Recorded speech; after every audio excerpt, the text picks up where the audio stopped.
Bonjour, j'espère que vous allez bien. Bienvenue dans ce nouveau tuto consacré à l'apprentissage de JavaScript. Alors aujourd'hui, nous allons voir les fonctions anonymes. Les fonctions anonymes en JavaScript sont également appelées fonctions sans nom ou fonctions lambda.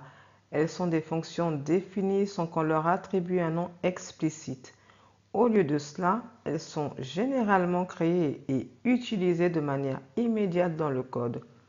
On les utilise entre autres lorsqu'on fait de la programmation orientée objet ou de l'événementiel. Donc je vais vous donner un petit exemple. Donc comment il fait une fonction anonyme. Donc vous mettez le mot-clé function.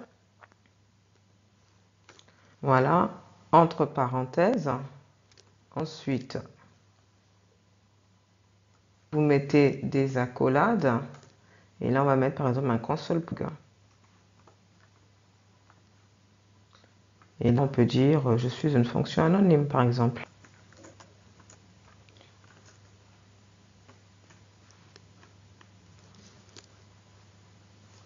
Voilà, donc là, on a une petite erreur, et c'est tout à fait normal, parce que pour exécuter cette fonction, il va falloir la mettre dans une variable, d'accord?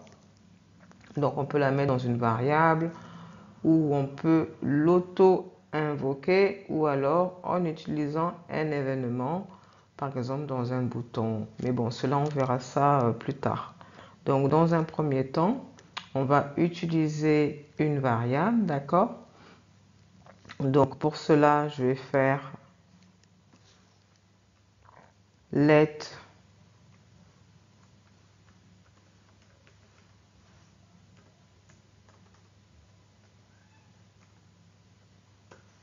voilà, donc comme vous pouvez le voir là, l'erreur a disparu. Donc, du coup, maintenant, pour appeler ma fonction, comment je fais? Tout simplement, function ma function anonyme. Voilà. Je lance le tout.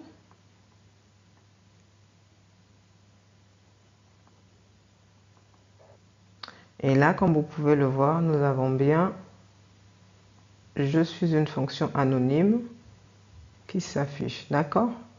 Donc ça, c'est la première manière à laquelle on peut utiliser une fonction anonyme. Alors, la deuxième manière d'appeler une fonction, c'est comme je vous l'ai dit tout à l'heure, en l'auto-invoquant. D'accord? Donc pour cela, on va mettre des parenthèses entre la fonction. Je vais enlever la variable. Là. Voilà. Je vais supprimer ça. Je vais tout mettre sur une même ligne.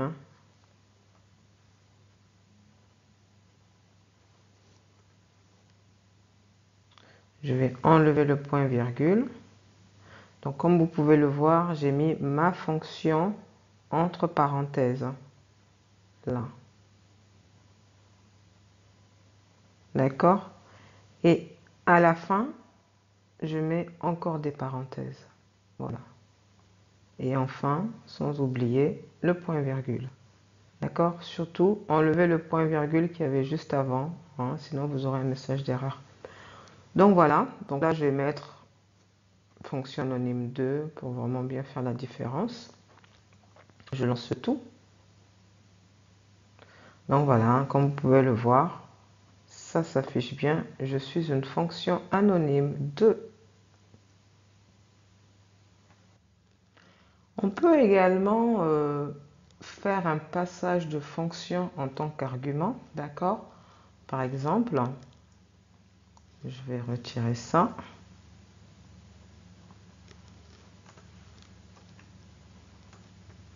Ainsi que ça.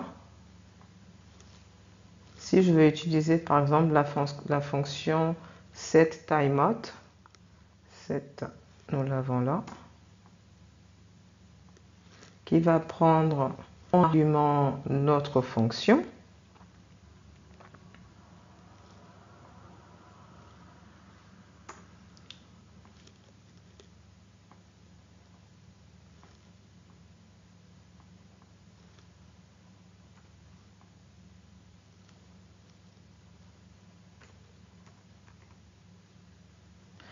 Donc la fonction setTimeout, comment dire, c'est une fonction qui va faire en sorte à ce que cette fonction-là, d'accord, s'affiche au bout de 5 secondes. Donc là, je vais mettre un autre message.